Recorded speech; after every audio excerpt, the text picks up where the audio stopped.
Hola, buenas tardes a todos. Bienvenidos a este ciclo de conferencias patrocinado por la Fundación BBVA sobre los secretos de las partículas y la física fundamental. En las conferencias anteriores, nuestros compañeros han descrito la investigación realizada alrededor del CERN desde partículas subatómicas hasta conceptos de cosmología general, como son materia y energía oscura. También han profundizado en las herramientas que han hecho posible estos descubrimientos. Y en esta octava conferencia vamos a hablar de esas ventanas en el conocimiento tecnológico que se han tenido que abrir para hacer posible estos descubrimientos y esta instrumentación. En particular vamos a hablar de retos tecnológicos que los expertos en aceleradores y en detectores han tenido que afrontar. Para ello tenemos un conferenciante difícilmente mejorable, que es el profesor José Miguel Jiménez, director del Departamento de Tecnología del CERN. Para introducir su charla hemos creído conveniente darles unas pinceladas, una visión general de dos conceptos fundamentales. Uno, qué tecnologías son las que están implicadas en el ámbito de física de partículas, por una parte, y por otra parte, cuál ha sido la contribución de los grupos españoles a esas tecnologías. Es imposible en el tiempo que tenemos, y tampoco es el motivo de esta conferencia, hacer una visión rigurosa y exhaustiva de ello, con lo cual nos limitaremos a dar pinceladas, breves pinceladas, sobre cada una de ellas con la intención de que la conferencia del profesor Jiménez sea más comprensible. Bueno, una clasificación que a mí me ha parecido correcta de las tecnologías de las que estamos hablando es las que le describo en estas dos columnas. Ya de entrada, lo que podemos indicar es que el conjunto de tecnologías implicadas en estas ciencias es extraordinariamente amplio, posiblemente más amplio que en otras ciencias fundamentales. No de forma rigurosa, pero sí una buena aproximación. A la izquierda, en la columna de la izquierda, he comentado las tecnologías asociadas al campo de los detectores, más al campo de los detectores, a la derecha más al campo de los aceleradores. Pero ya simplemente mirándolas pueden ver ustedes que se barre prácticamente todo el ámbito tecnológico: materiales detectores, sensórica, electrónica, microelectrónica, todas las ramas de la computación y prácticamente todas las ramas de la ingeniería electromecánica, vacío, criogenia, superconductividad. Vamos a intentar dar de nuevo unas pinceladas sobre todo esto. Vamos a pasar de puntillas sobre estas tecnologías para que luego el profesor Jiménez explicite en su presentación qué se ha hecho con ellas. En el ámbito de detectores, yo creo que es riguroso decir que la física de partículas ha contribuido prácticamente a todo el rango de detección de la radiación. Posiblemente se escapen algunos conceptos que sean necesarios en imagen molecular, en luz o en plasma, pero no hay otra ciencia que haya contribuido más en la detección de la radiación. En el ámbito de la electrónica, las necesidades de estos detectores han sido pareja a su complejidad.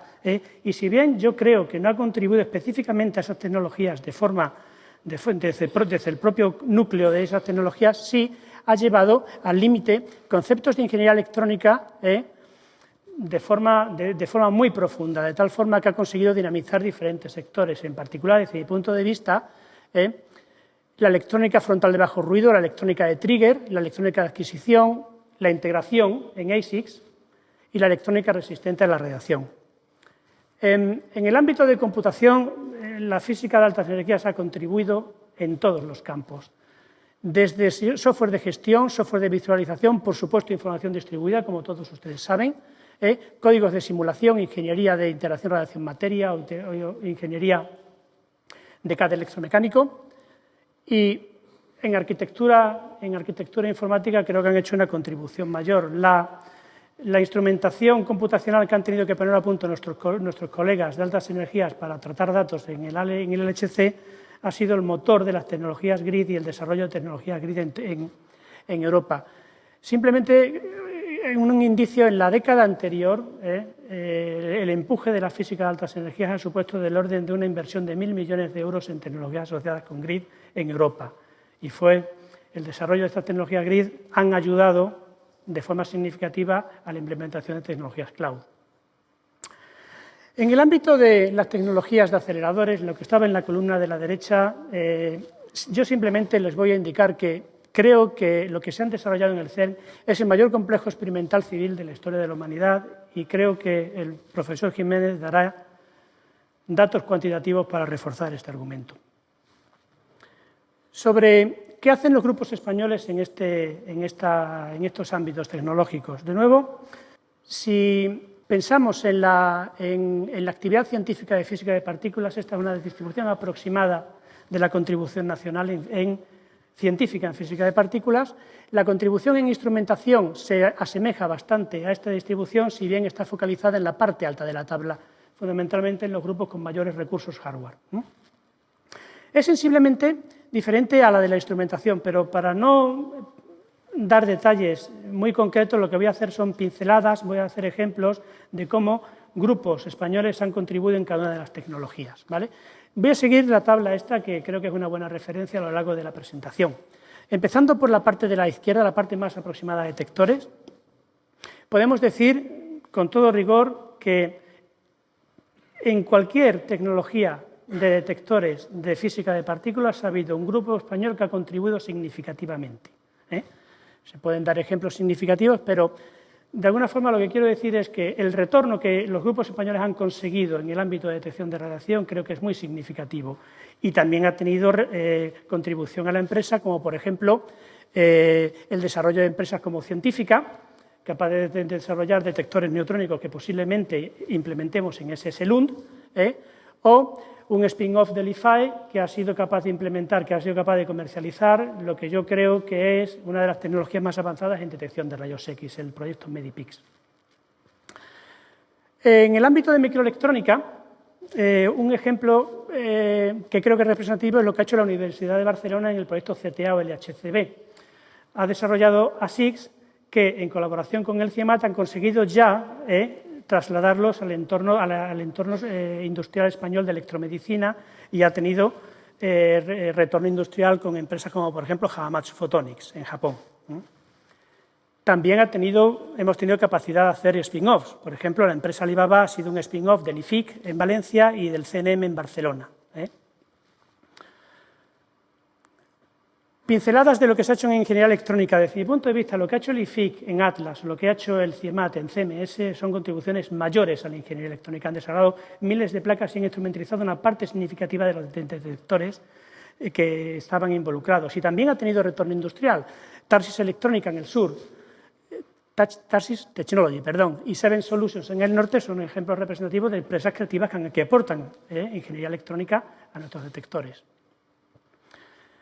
De nuevo, en computación científica, la forma de gestión de la información que viene del LHC a través del puerto principal de información en Barcelona, el PIC, y los otros puertos auxiliares, han permitido, desde mi punto de vista, establecer, implantar en España el capítulo español de la iniciativa GRID nacionales y europea, o también han sido promotores de la Red Española de Ciencia, ambos muy relacionados con la instalación ICTS de tecnologías GRID, una ICTS deslocalizada actualmente bastante viva en España. Sobre las tecnologías asociadas más en el ámbito de aceleradores, le quiero mostrar un mapa fundamental de qué es lo que se hace en tecnología de aceleradores en España. Este es el mapa de los fundamentales contribuyentes a tecnología de aceleradores. 8 institutos distribuidos en toda la península, de muy diferentes naturalezas. Podemos empezar a hablar de centros universitarios como la Universidad de Huelva o la UPC, en la que tienen pequeñitos grupos pero han desarrollado muy dignas contribuciones a componentes de aceleradores. De las pequeñas universidades a nuestro gran centro de aceleradores en España, que es la instalación ALBA, el sincrotrón de tercera generación de Cerdañola del Vallés, dirigido por 170 personas, y esas 170 personas dirigido por uno de los mejores físicos de aceleradores que hay ahora mismo en Europa, Caterina Viscari. SS Bilbao es otra gran instalación de aceleradores cuyo objetivo es doble. Por una parte, generar tecnología de componentes para SSLund, la fuente de espalación de neutrones que se va a hacer en Suecia, europea, y por otra parte, dinamizar la empresa española. Tenemos dos centros de aceleradores de física para aplicaciones civiles, para aplicaciones convencionales de la física nuclear. Uno está en Sevilla, en la Cartuja CNA, y el otro es el CEMAM en el campus de la Autónoma de Madrid. Y ya para acabar, los grupos de investigación, los grupos puros de investigación en tecnologías de aceleradores se localizan en 2 sitios. El primero es el IFIC, es un grupo relativamente pequeño que trabaja de forma relevante en aceleradores lineales, CLIC, ILC o CTF3. El grupo mayor de investigación está en el CIEMAT, son 25 personas, también asistido por los recursos hardware que tiene el CIEMAT. Ahora le voy a dar simplemente de nuevo otro brochonazo de qué es lo que se hace en tecnología de aceleradores. De nuevo, sin intención de ser exhaustivo y con la intención de 2 mensajes, es decir, que estamos contribuyendo de forma significativa a tecnologías relevantes por una parte y por otra que lo estamos haciendo relacionados con la empresa, cosa que es extraordinariamente importante en nuestro ámbito. Bueno, el primer ámbito tecnológico en lo que creo que somos competentes son en superconductividad. Llevamos 20 años trabajando con el CERN en superconductividad y ya hemos comprometido nuestra contribución en las siguientes familias de aceleradores circulares, con lo cual el ámbito de superconductividad creo que es un buen dominio a nivel nacional que nos permite, además de aprender a absorber tecnologías CERN, luego aplicarlas a instalaciones tipo Exfel en Hamburgo, o utilizarlas para aplicaciones civiles. Dominar superconductividad significa dominar un conjunto de tecnologías como, por ejemplo, criogenia. Somos competentes en sistemas criogénicos, pero siempre también de la mano, cada vez más, de la empresa, desde el prototipado hasta los seriados de unidades. Por mucho que avance la tecnología en superconductividad, siempre va a hacer falta imanes convencionales, imanes resistivos, y en eso también no dejamos de trabajar, cada vez más transfiriendo a empresa. Y imanes especiales siempre son necesarios. Aquí querría hacerles una mención, por ejemplo, a este desplazador de fase que está instalado en el X-Free Electron Laser de Hamburgo, que tiene la particularidad de tener unos parámetros magnéticos por encima de lo que ahora mismo hay en cualquier otra instalación del mundo. Eso está hecho en DMP-HTS. Radiofrecuencia hemos sido relativamente nuevos al entrarnos en este campo, pero estábamos completamente motivados por las implicaciones que tiene a otras aplicaciones aparte de altas energías. Un ejemplo representativo de lo que hacemos en radiofrecuencia es esta cavidad tipo Bancher, que viene de tecnología CERN, que estamos aplicando para proyectos de fusión y que una réplica de esto prácticamente idéntica va a estar aplicada a un miniciclotrón compacto que estamos desarrollando para aplicaciones de radiofarmacia. Por supuesto, en mecánica de precisión siempre se necesitan mesas de una alta precisión y, por supuesto, sistemas de control. Otro ejemplo representativo de la creatividad de nuestros grupos es lo que ha hecho ALBA. ALBA es una instalación que está hecha para que trabajen usuarios en sus líneas de ACES. Además de eso, han contribuido al desarrollo de su propia tecnología, con lo cual son capaces ahora de exportar tecnología, por ejemplo, en estos conexionados de radiofrecuencia o, por ejemplo, en el diseño de cámaras de vacío, que ha tenido relevancia para algunos laboratorios suecos y que va a tener bastante relevancia, creo, para los siguientes diseños del Circular Collider. Bueno, como han visto, son pinceladas de lo que se hace en España, de lo que significa la tecnología de física de altas energías, y yo quería ya acabar mi introducción con un par de consideraciones. La primera es que la física de partículas ha demostrado ser un motor de desarrollo de tecnologías, como demostrará luego el profesor Jiménez, y en lo que a mí me aplica, creo que en la esfera nacional, prácticamente en todos los ámbitos tecnológicos, los organismos públicos de investigación y las universidades han conseguido, en muchos casos, generar conocimiento y transferirlo al sector privado y, en otros casos, dinamizar el sector. Bueno, y yo con esto acabo mi introducción y ahora le cedo la palabra al profesor Jiménez.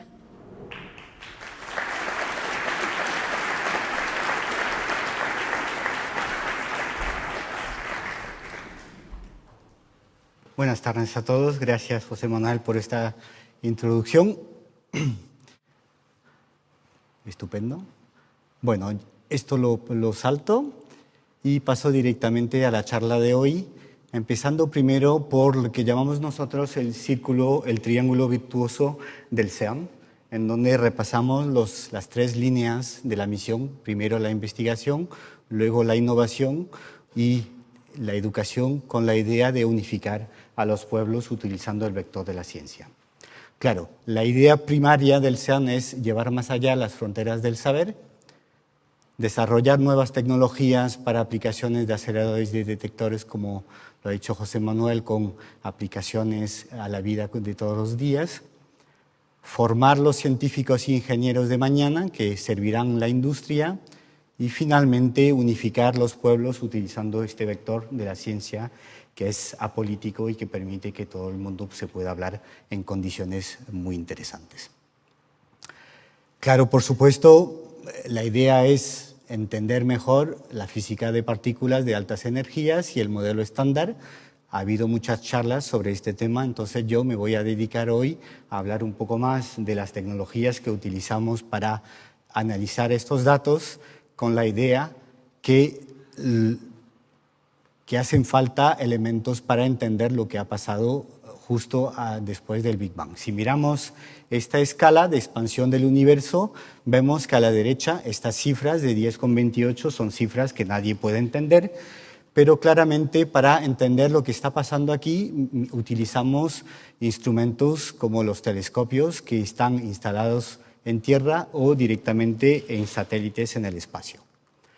La parte que entendemos la mejor es esta parte central de la regla, en donde vemos que tenemos la materia, las moléculas, los átomos, los núcleos con los electrones, luego tenemos los protones con los neutrones y al final tenemos los quarks, y claramente podemos decir que nosotros estamos sentados en medio de esta regla. Claro, la idea es ir más allá, acercarnos del Big Bang para intentar entender lo que pasó inmediatamente después de ese evento, y para eso necesitamos un supermicroscopio que es el LHC. Y la idea es exactamente mirar todas las leyes que dominan esta parte y entender cómo pasaron los microsegundos que siguieron el efecto del Big Bang. Hoy empezaré primero con una introducción sobre los grandes instrumentos, luego hablaré de las tecnologías del LHC, el CERN, que es ni más ni menos que un laboratorio español en Ginebra, puesto que España contribuye un 7,6%, es decir, una cuota importante de un poco más de 75 millones de euros. Y luego terminaré hablando un poco de la vida de este instrumento, de sus perspectivas y con un comentario final de cara al futuro.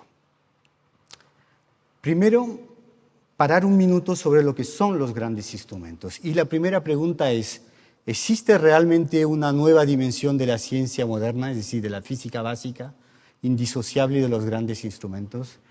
Y en realidad es razonable pensar que no. Bueno, que sí, disculpe, que sí. Y claramente eso se debe al hecho de que tenemos una creciente sofisticación de estos instrumentos de observación y de medición. Tenemos una interdisciplinaridad dentro de la fabricación y luego tenemos una utilización compartida de estos equipos a nivel internacional debido a los costes operativos de este tipo de infraestructuras.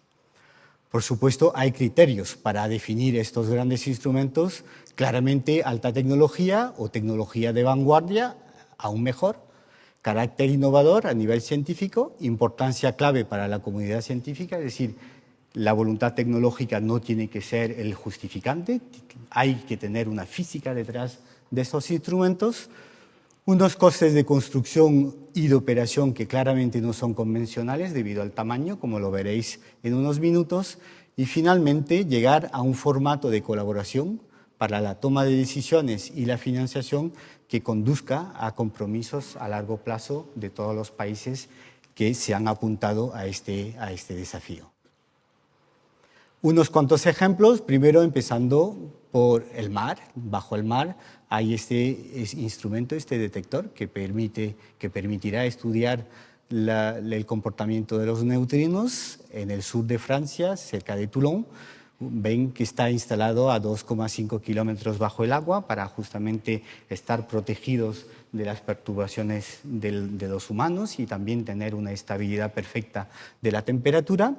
Y ven, el tamaño son 500 metros de alto, es decir, que son realmente grandes infraestructuras. Si miramos al espacio, vemos la Estación Espacial Internacional y también otro detector el AMS, que es un detector que permite estudiar la presencia de antimateria y comprobar si hay supersimetría, es decir, igual de antimateria que de materia. Telescopios por tierra, claramente hay varios proyectos. Bueno, esto no es un proyecto, esto existe y luego hay otros proyectos que se están discutiendo. Y finalmente llegamos al LHC, bueno, a las infraestructuras del CERN, que están cerca de Ginebra, pueden ver aquí el aeropuerto y el LHC a unos 100 metros bajo tierra. La idea, claramente, como lo he dicho ya, es explorar las nuevas fronteras de energías colisionando protones con protones o iones pesados, en este caso iones plomo con iones plomo, y claramente con esas colisiones estamos mirando mecanismos de desintegración totalmente diferentes. Son dos físicas totalmente diferentes y tenemos dos detectores de alta luminosidad, CMS y Atlas, y dos detectores de luminosidad floja que miden claramente unos eventos totalmente diferentes de los demás. La cadena de acelerador del CERN, y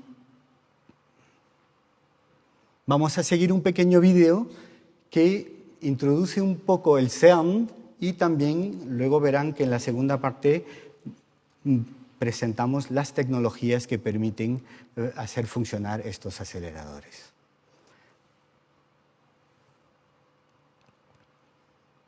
Empezamos con una molécula de hidrógeno que se inyecta dentro de una cámara de ionización. Aquí le quitamos un electrón o varios electrones a un protón, lo que le da una carga positiva, lo que permite que se acelere inicialmente en un acelerador lineal que llamamos LINAC.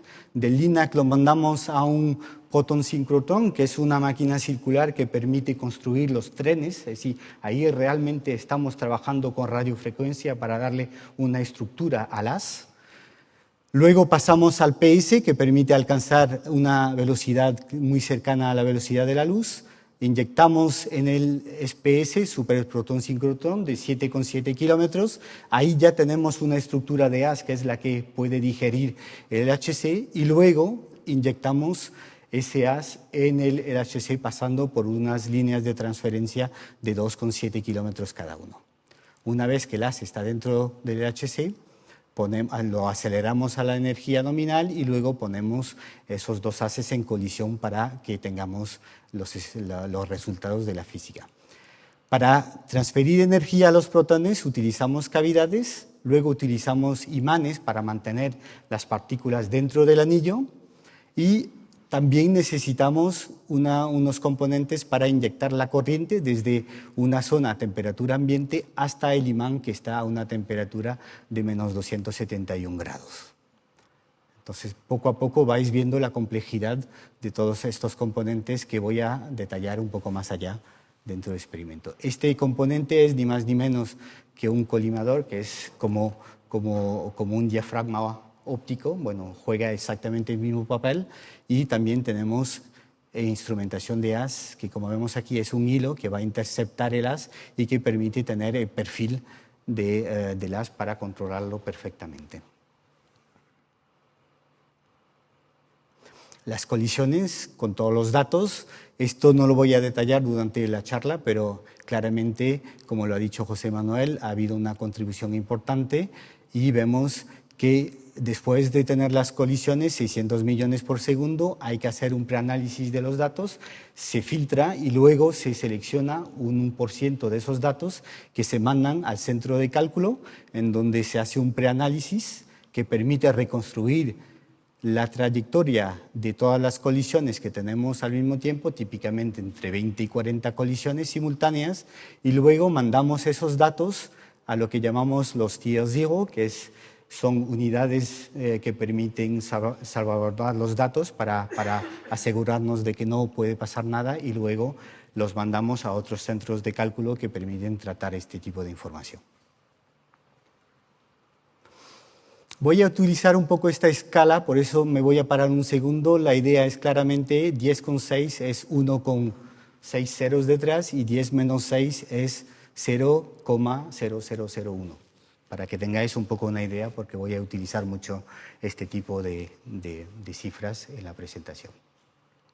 Primero, volver al mecanismo de un acelerador. No hay nada más fácil que un acelerador. Primero empezamos con una cámara de vacío, porque los protones tienen que circular durante varias horas y en el LHC típicamente un protón le da 11.000 revoluciones por segundo a los 27 kilómetros. Y la idea es que cuando esa partícula esté dándole vueltas, hay dos fenómenos que tenemos que evitar. Primero, que colisione con los átomos o moléculas de vacío residual, porque vamos a perder el protón, y al perder el protón generamos un cono de energía que va a causar daños a los detectores y ruido de detección. Entonces, claramente, lo primero que necesitamos es una cámara de vacío. Luego, necesitamos mantener las partículas dentro del anillo y para eso utilizamos imanes dipolos curvadores. Necesitamos mantener los paquetes juntos.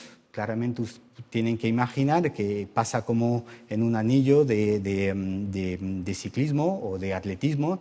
Los que están dentro, en el interior del anillo, van más rápido que los que están fuera y entonces cuando se cruzan al final hay que corregir ese desfasaje que puede haber en velocidad y en órbita. Entonces eso hace que el haz tiende a hincharse y para evitar que se hinche demasiado lo tenemos que comprimir y utilizamos los imanes cuadrupolos de focalización.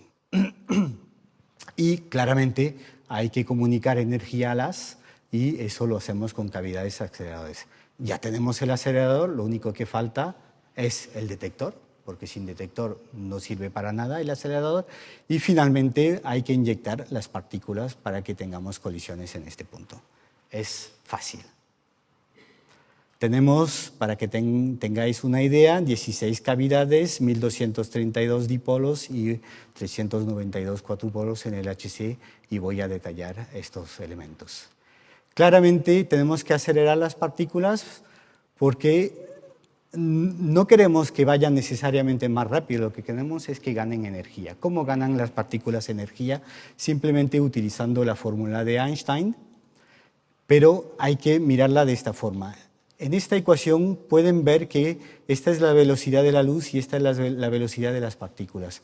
Cuando la velocidad de las partículas se acerca a la velocidad de la luz, este divisor se acerca a 1, 1 menos 1 es 0, y entonces tenemos una ecuación dividida por 0 que es una ecuación totalmente divergente. Entonces lo que hacemos es que cuanto más nos acercamos a la velocidad de la luz, más masa le damos, la masa relativista.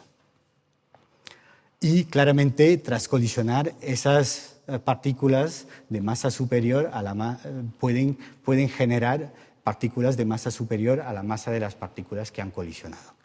Eso se ve claramente aquí. Vemos la velocidad de las partículas que se acerca sin llegar a la velocidad de la luz y vemos que en un momento dado tenemos una divergencia y vemos claramente esta energía es ni más ni menos que masa.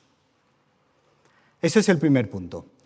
El segundo, es decir, claramente es un gigante que está desafiando lo infinitesimal. 26.659 metros, una energía en colisión de 13 teraelectronvolts, 2.808 paquetes, un tren de 2.800 paquetes, cada paquete con 115.000 millones de protones en cada paquete. Un tamaño minúsculo, cada paquete tiene un diámetro de 64 micras y una longitud de medio metro. Como he dicho antes, 11.245 revoluciones y una cantidad de colisiones impresionantes, alrededor de 600 millones de colisiones al segundo y nos podemos quedar con una parte nada más porque claramente muchos de esos eventos no nos interesan. Un vacío, 15 órdenes de magnitud inferior a la presión atmosférica, una temperatura de funcionamiento de menos 271 grados, una calidad de campo magnético de 10-5, lo que en muchos casos nos causa muchas discusiones con la industria porque nos dicen, pero estáis locos, ¿a dónde vais con este tipo de precisión? Como he dicho antes, un protón pasa 11.300 veces por segundo por el mismo punto. Es decir, que si tenemos un defecto en un imán, ese defecto lo ve 11.300 veces por segundo. y al cabo de 10 horas lo ve mucho. Entonces tenemos que tener este tipo de precisión. También una precisión muy alta a nivel de las fuentes de corriente, porque claramente una máquina como el LHC no se puede alimentar en corriente a lo largo de los 27 kilómetros. Tenemos 8 estaciones de alimentación y para que el protón vea exactamente la misma órbita que le permite dar la vuelta al anillo, tenemos que tener exactamente la misma corriente en cualquier punto del anillo. Y para eso tenemos que tener una precisión de unos 10-6, teniendo en cuenta que alcanzamos corrientes superiores a 12.000 amperios en los cables. Y ni más ni menos que 300 microsegundos para que los sistemas de protección hagan una extracción del haz de la máquina para evitar que ese haz se pierda de manera totalmente descontrolada en el anillo, causando daños mayores, y veréis en un momento la potencia que tenemos en esa máquina.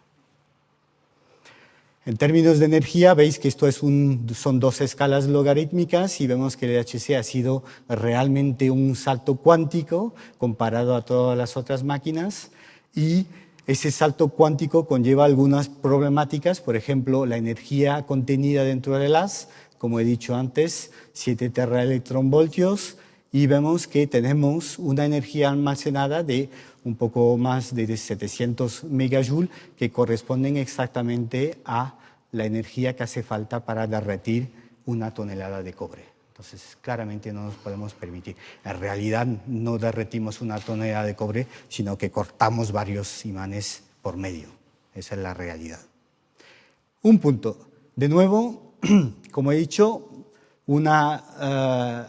esa energía se disipa en 88 microsegundos, que es el tiempo de revolución dentro de la máquina, y si dividimos esta cantidad por esos 88 microsegundos, llegamos a una energía instantánea de 8 teravatios que hay que comparar con la capacidad eléctrica mundial de 3,8, justo para que veáis los órdenes de magnitud que estamos manejando.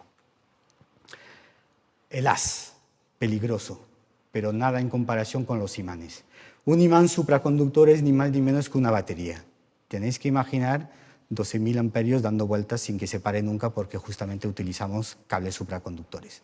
Esa batería, si tenemos un cortocircuito, pasa como si ustedes cogen un cable y lo ponen a la batería, y de la batería lo ponen directamente a la masa del coche. Algunos de vosotros habéis probablemente probado esa experiencia y veis que el cable se derrite inmediatamente. Claro, en cuanto tenemos un cortocircuito, lo que pasa es que no podemos descargar la energía de esos imanes de manera totalmente controlada, y entonces generamos un arco eléctrico, y ese arco eléctrico es totalmente incontrolable. ¿Qué tipo de energía tenemos? Pues, como he dicho antes, esta vez 10 gigajoules. ¿Qué son 10 gigajoules? Un aerobús 380 volando a 700 kilómetros. Eso es lo que tenemos dentro de los imanes. Un portaavión americano a una velocidad de 55 kilómetros por hora. Y lo tenemos que parar en 40 segundos. En 40 segundos tenemos que detectar la anomalía y sacar la energía de manera totalmente controlada. Eso es uno de los problemas que tenemos con esa máquina, y eso explica por qué necesitamos varios meses para comprobar todos los circuitos de protección y todas las tarjetas electrónicas antes de inyectar el haz, porque claramente el haz es un factor que puede agravar las consecuencias de un fallo. Otro desafío, claro, por supuesto, parece que tenemos muchas partículas, 115.000 millones de partículas en un tren de un diámetro entre 20 y 60 micras, pero esas partículas son muy pequeñas, y para optimizar el rendimiento de la máquina tenemos que incrementar la probabilidad de colisión de los paquetes cuando se cruzan, y para eso tenemos que reducir realmente el tamaño del haz hasta que llegue a un pincel de 20 micras. 20 micras es 3 veces menos que el diámetro de un cabello. Y eso lo tenemos que hacer en 4 puntos utilizando imanes cuadrupolos de muy fuerte potencia que permiten llegar, y entonces tenéis que imaginar realmente los 2 trenes que acaban de dar una vuelta de 27 kilómetros, y esos 2 cabellos tienen que llegar exactamente uno enfrente del otro.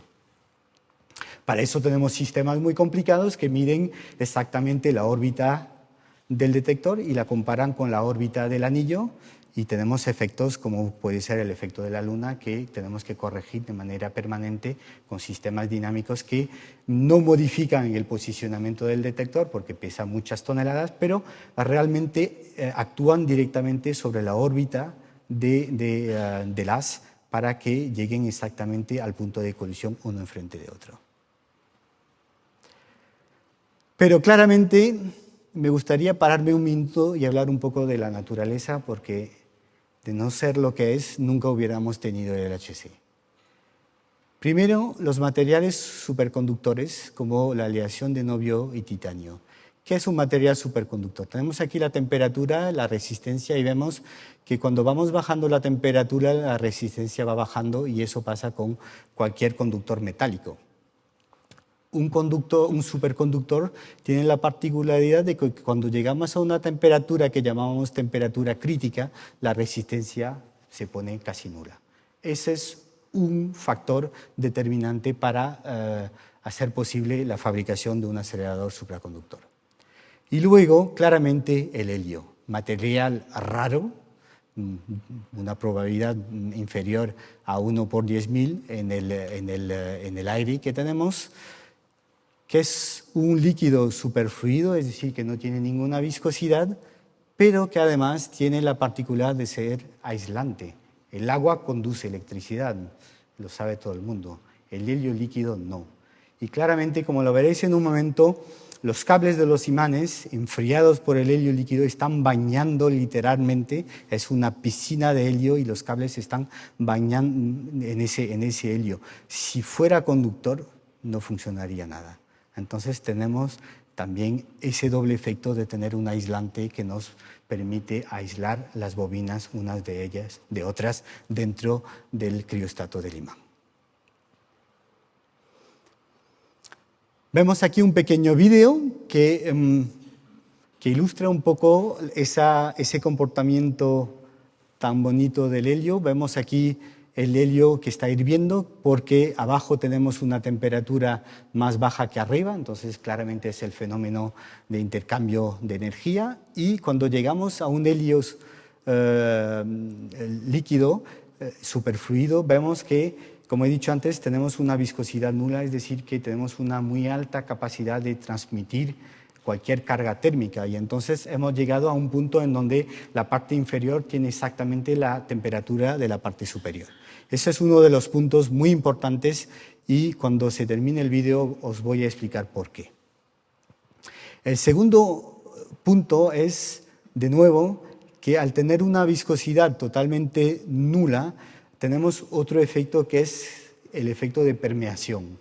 El líquido, cuando llegamos a las características superfluidas, vemos que el líquido está atravesando el material, es decir, que tenemos realmente una permeación del líquido en cualquier capilaridad, lo más pequeña fuera, pasa el líquido y eso permite enfriar los imanes que tienen una masa muy densa y vemos aquí otros efectos de la viscosidad o un ejemplo muy bonito que es una fuente que se activa y luego permanece funcionando sola sin que haya necesidad de utilizar una bomba. Claramente, como he dicho antes, un imán a una temperatura de 1,9 Kelvin, es decir, menos 271 grados Celsius, y para evitar que tengamos un intercambio térmico entre la parte interna y la parte externa muy elevado, necesitamos utilizar un sistema de criostato, que es ni más ni menos que un termos. Tenemos la masa fría y alrededor tenemos un sistema de vacío de aislamiento. En realidad tenemos dos, tenemos el del acelerador y detrás tenemos el del circuito de alimentación de helio líquido que corre alrededor de la totalidad del anillo, es decir, 22,4 kilómetros para el LHC y 25 kilómetros para su sistema de alimentación. Y no voy a hablar de todas estas cifras, me gustaría pararme. 250.000 soldaduras tenemos en el sistema de helio, de las cuales 90.000 se han hecho directamente en el túnel, lo que representa una longitud de 100.000 metros, 100 kilómetros, y tenemos 18.000 juntas y 22.000 metros de esas juntas. Y claramente, disculpe, una fuga de helio es totalmente intolerable en la máquina.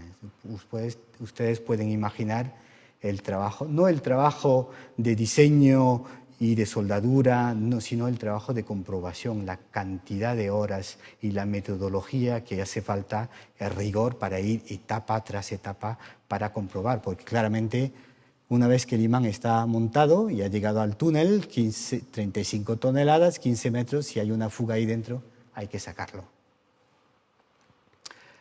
Otro parámetro muy importante, el vacío de haz. En el caso del HC utilizamos un sistema muy pragmático que es el fenómeno de condensación, que se puede comparar con el fenómeno que encontráis cuando os levantáis por la mañana en invierno y que tenéis todo el agua pegada al cristal del parabrisas, justamente porque la temperatura del cristal está por debajo de lo que llamamos el punto crítico de condensación, y es decir, que todo el vapor del aire que estaba alrededor del coche se ha condensado en la pared fría. Y aquí utilizamos exactamente el mismo principio, es decir, tenemos esta parte de la cámara de vacío que está a una temperatura de menos 271 grados y entonces utilizamos la condensación para llegar a unas presiones muy bajas, que son de alrededor de 10 menos 14, es decir, 10 veces menos que el vacío interestelar que tenemos mirando al otro lado de la Luna, porque cara a la Luna, debido a los rayos solares, tenemos una presión un poco más alta. Pero de nuevo tenemos otro problema, que si veis aquí, esto es la temperatura y aquí tenemos lo que llamamos la presión de condensación. Veis que el hidrógeno que está aquí nos puede causar algunos problemas, pero claramente el helio que está aquí arriba es un problema. Es decir, de nuevo, no nos podemos permitir absolutamente ninguna fuga entre el sistema de vacío de haz y el circuito de helio, y para evitar ese problema no tenemos en ningún lado ninguna soldadura o ninguna abrazadura entre el sistema de vacío del haz y el acelerador, y se pueden imaginar la complejidad de un diseño que integra este tipo de parámetros. Para evitar el problema del haz tenemos lo que llamamos una pantalla que se ve insertada aquí dentro del imán. Parece simple, pero tenemos este material, que es un acero especial con una colaminación de cobre, 16 metros de longitud y una rectitud de 0,1, no por metro, sino por 15 metros.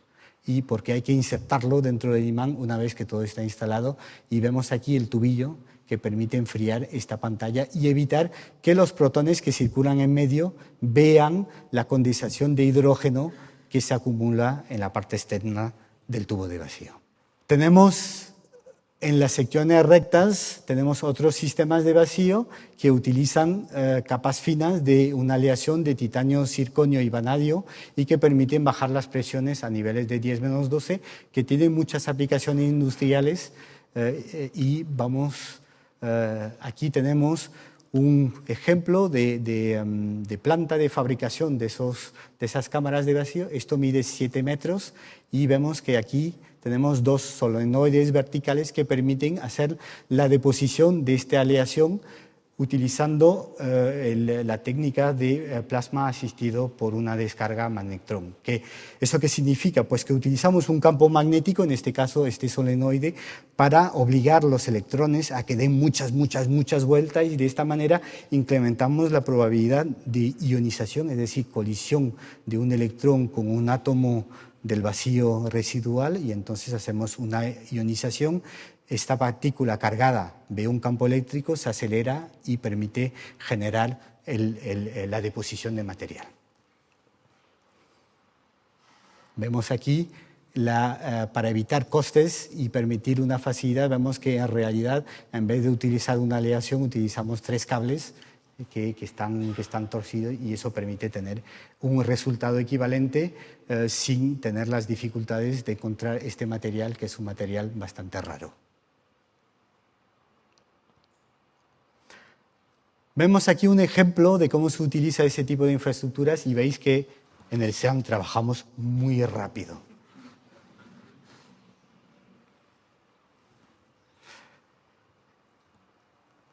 La cámara está fijada en el en el puente, entonces tenemos una vista desde arriba y vemos que se saca la cámara dentro de la cual tenemos todos los elementos que queremos recubrir con la aleación. Sacamos el electrodo. Tenéis que imaginar 7 metros, bueno, en realidad son 8 metros porque tenemos que tener medio metro en cada extremidad para evitar lo que llamamos los efectos de extremidad y luego una altura de otros 8 metros, es decir, que tenemos unas infraestructuras muy específicas para poder hacer este tipo de actividad y de hecho en este caso utilizamos estas infraestructuras para ayudar a todos los institutos del mundo entero que tienen necesidad de hacer revestimientos para sus cámaras de vacío o para sus detectores.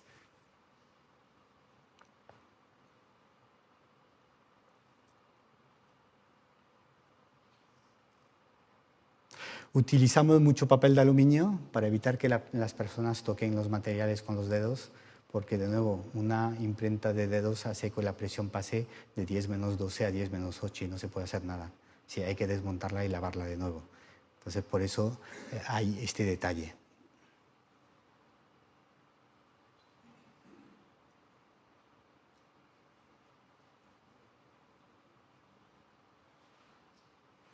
Una vez que cuando está todo montado, veremos que de nuevo se carga con otro sistema y lo montamos de nuevo.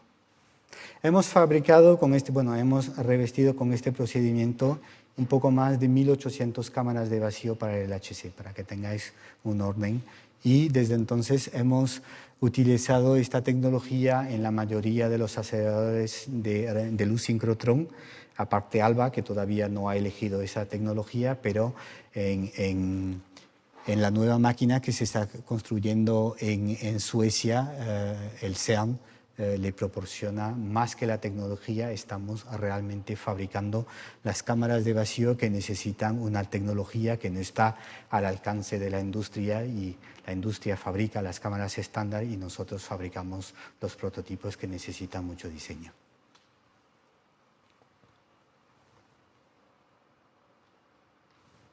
Estupendo.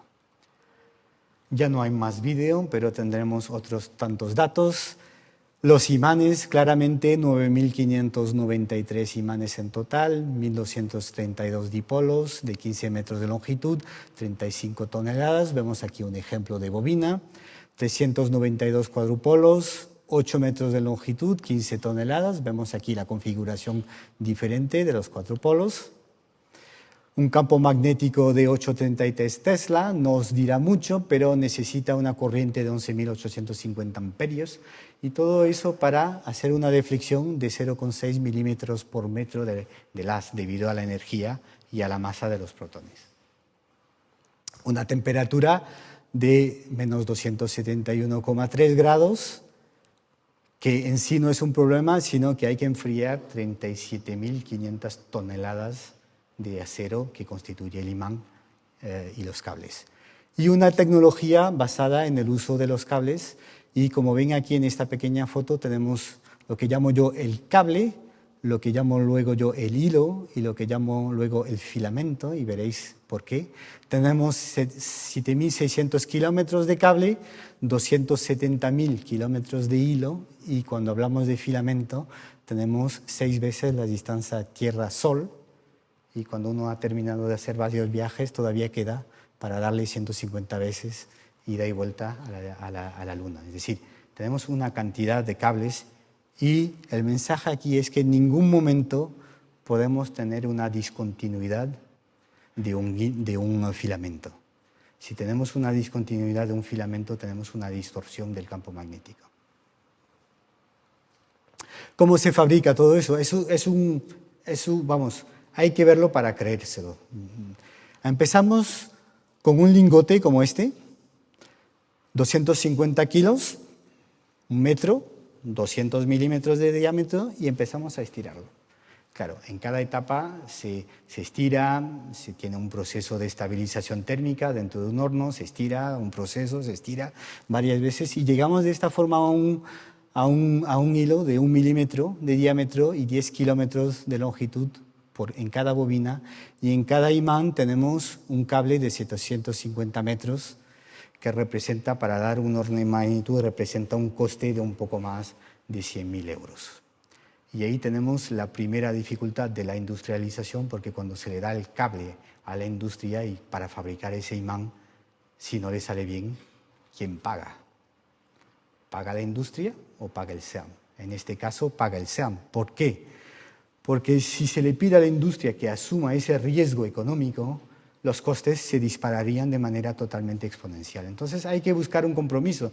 Y el compromiso es decir, el cable es mío, tú me lo fabricas, pero haces lo que yo te digo que hagas, y vamos trabajando juntos para llegar a una optimización del proceso que permita evitar que tengamos sobrecostes. Calidad de campo, 10-4, ¿eso qué significa? Pues de nuevo, 20 micras de tolerancia mecánica en un objeto que mide 15 metros y que pesa 35 toneladas. Parece fácil, pero no lo es. Y además, si un día tenéis la posibilidad de ir al SEAM, tenemos visitas y ve cómo desformamos el imán para que tenga exactamente el radio de curvatura de los 27 kilómetros. Y torcer un imán 9 milímetros, un imán de 35 toneladas, no es nada fácil. Y luego hay otro detalle muy importante, es que debido al campo magnético y a la corriente tenemos lo que llamamos las fuerzas de Lorentz, que son fuerzas que tienden a mover las bobinas.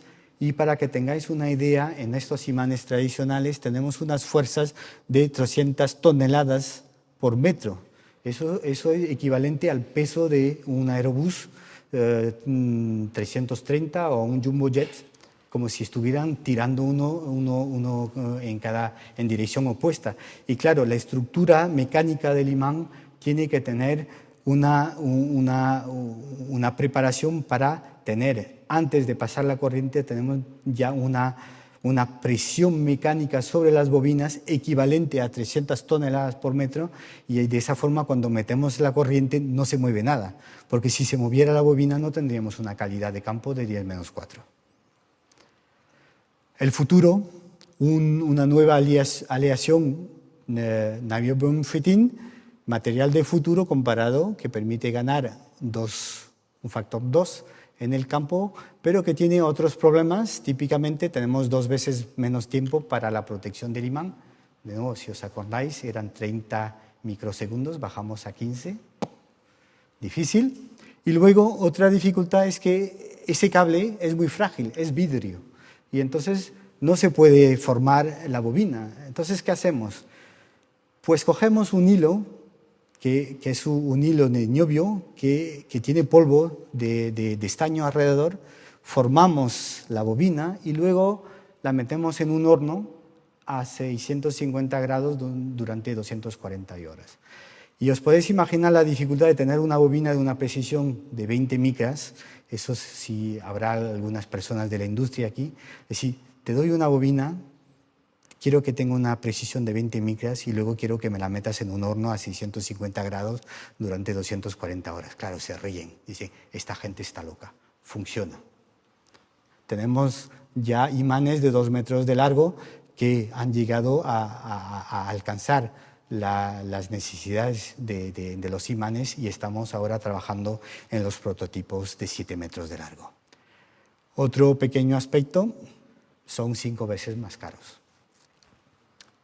Bueno, claramente todo este diseño con todos los costes va ayudado claramente por el diseño asistido por ordenador. Vemos aquí las líneas de campo para permitir definir la posición de todos los cables y alcanzar aquí una configuración óptima, que es la configuración tradicional de los imanes y que vemos aquí en esta imagen, en donde vemos las 35 toneladas con un mecanismo de reloj. Tenemos un imán en este lado, otro imán en el otro lado, y un pequeño detalle. Cuando se calienta tenemos una dilatación, cuando se enfría tenemos una contracción. 7 milímetros de contracción para cada imán de 15 metros. Es decir, que en medio, en la conexión, tenemos que tener todo un sistema que permita exactamente esa contracción. Y vemos aquí que los cables, por ejemplo, tienen lo que llamamos una estructura en ómega, que permite justamente que el cable se estire cuando vamos enfriando el imán. Claro, esos detalles son muy complicados Y otro detalle que vemos aquí es la interconexión del vacío, en donde tenemos que tener un sistema que garantice que los protones, cuando se van moviendo en la cámara de vacío, ven una sección totalmente constante, porque cuando una carga, que sea positiva o negativa, va moviéndose en una dirección, tenemos una carga de carga opuesta que se va moviendo en la otra dirección, y eso es claramente para tener un equilibrio eléctrico en cada momento. Infraestructuras únicas en el mundo, instrumentación que desarrollamos constantemente, y vemos aquí nuevos diseños en donde empezamos a cambiar la estructura de la simetría circular por una estructura rectangular que tiene sus desafíos en términos de diseño mecánico, y hemos llegado al tiempo de la mutación genética. Claramente para los próximos aceleradores tenemos que cambiar la aproximación del diseño de los imanes si queremos alcanzar los campos magnéticos que queremos. Vemos aquí algunos ejemplos en donde en este caso tenemos claramente 3 cables: niobio titanio, niobio estaño, y aquí tenemos superconductores de alta temperatura como puede ser el magnesium de boride o el visco.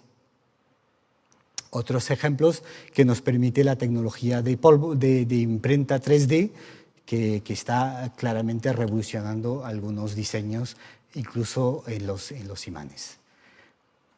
Comunicar la energía, ¿cómo funciona? Muy simplemente, tenemos una onda radiofrecuencia que se aparenta mucho a una ola, tenemos el protón aquí arriba y le vamos a comunicar la energía de manera muy simple, pero como podéis ver, de nuevo, la complejidad de las cavidades y la estructura de las cavidades depende claramente de la velocidad de la partícula en un momento dado y en la posición en el acelerador. Sistemas electrónicos muy complejos y muy rápidos que permiten controlar toda la electrónica y el sistema de retroacción sobre las cavidades que vemos aquí en este ejemplo. Cuando detectamos una anomalía, tenemos un cable de fibra óptica que atraviesa directamente para que la información llegue al otro lado y pueda ser tratada antes de que este protón llegue al otro lado. Entonces tenemos sistemas de retroacción muy rápidos. Fuentes de alimentación, ya lo he comentado antes.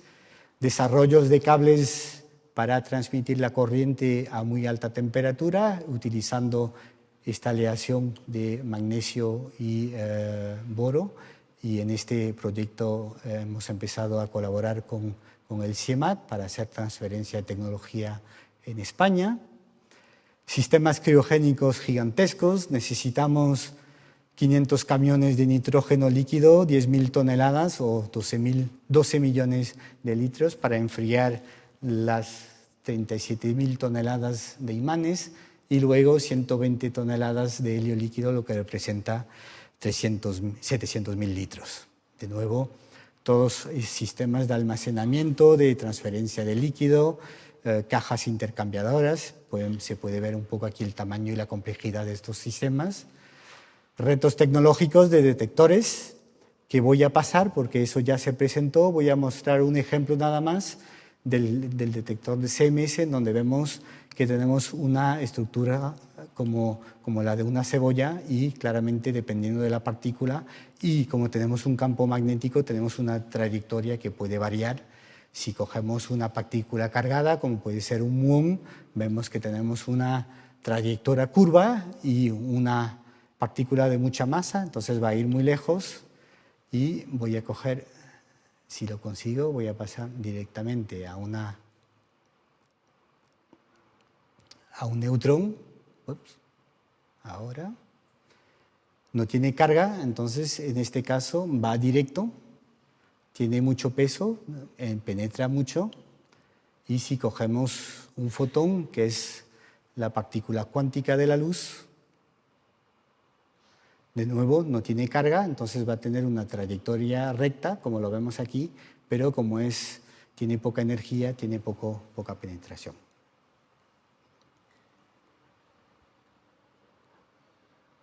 El montaje de un detector, en este caso el detector DATLAS, en donde vemos la secuencia, y todo eso lleva todas las comprobaciones intermediarias. La cámara de vacío, que se ve aquí en medio, y otra foto, esta. Tenemos un diámetro de 22 metros y una cámara de vacío que mide 50 milímetros en medio. El detector con toda la electrónica. Y ahora voy a llegar casi al final de esta charla hablando un poco de la industrialización y de la promoción tecnológica. Se ve claramente que hay un poco más de 30.000 aceleradores en servicio en el mundo que se utilizan para varios tipos de tecnologías. La principal de ellas es la implantación iónica para componentes electrónicos, que ha permitido realmente miniaturizar todos los componentes electrónicos y que tengamos estos teléfonos tan pequeños. Tenemos otras aplicaciones un poco más extrañas, como es el cambio de la estructura de los polímeros que permiten, de los plásticos, y eso permite cambiar el comportamiento de esos materiales para que, por ejemplo, no liberen mucho gas a la hora de prender fuego. Eso tiene mucha importancia en los túneles de tren o de coches, para evitar que la gente se pueda intoxicar en caso de fuego. Tenemos otras aplicaciones como la microfiltración, que se utiliza mucho en la industria médica y farmacéutica. Vemos aquí que hacemos agujeros utilizando haz de iones, y luego vemos en este caso que las impuridades se quedan bloqueadas en los agujeros. Detección en los contenedores, aplicaciones en la energía solar, y también a nivel medical, la diferencia de los protones, como veis, si comparamos una terapia con rayos X, vemos que tenemos una disipación de energía en la totalidad de los tejidos del cerebro, y cuando utilizamos un haz de protones o de iones ligeros podemos actuar directamente a la profundidad que queremos, incrementando la energía, y podemos comunicar la densidad de tratamiento que queremos, incrementando la corriente, y eso permite tener una enorme precisión para tratar un tumor, y eso es muy bueno cuando hay que tratar niños pequeños que tienen, por ejemplo, un tumor detrás del ojo. El CERN ha colaborado mucho en esta tecnología. Hicimos un detector en Italia, un acelerador en Italia en colaboración con el INFN, que se llama CNAO, que está hoy en día operando, y hemos contribuido a apoyar técnicamente la construcción del Medaustron en un hospital en el sur de Viena, en donde se puede hacer a la vez tratamientos de personas, pero también hay un área aquí que permite hacer investigación sobre el efecto de los iones ligeros para el tratamiento de este tipo de cáncer, y claramente un mensaje para las autoridades para cuando un proyecto similar en España. El CERN está dispuesto a ayudar en este tipo de actividades. De cara al futuro, tenemos claramente el proyecto de mejora del LHC, que ha empezado ya y que vamos a construir e instalar en el 2023. Y hemos empezado de nuevo a estudiar la próxima generación de aceleradores para un horizonte desde 2040, y comparando con el HC, veis en este esquema que necesitamos 20 años entre el diseño y la fabricación de este tipo de aceleradores. ¿Qué representa la mejora del HC? Pues 1,2 kilómetros del HC se va a cambiar, y además cambiamos la parte la más crítica de la máquina. Y en esta colaboración tenemos participación directa española de los institutos, y en este caso del CIEMAT, que nos va a fabricar los imanes correctores que tenemos en la zona de interacción, que son unos imanes muy complejos y que tienen que tener una precisión muy elevada. Aquí he llegado.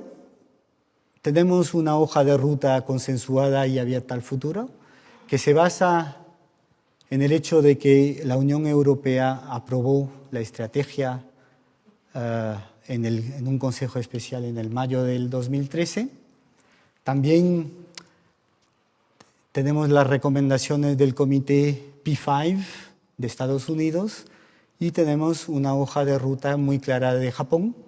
Y con todo eso podemos decir que el CERN tiene por primera vez una visión global para la física de partículas que va más allá de las consideraciones regionales y eso para nosotros es muy importante.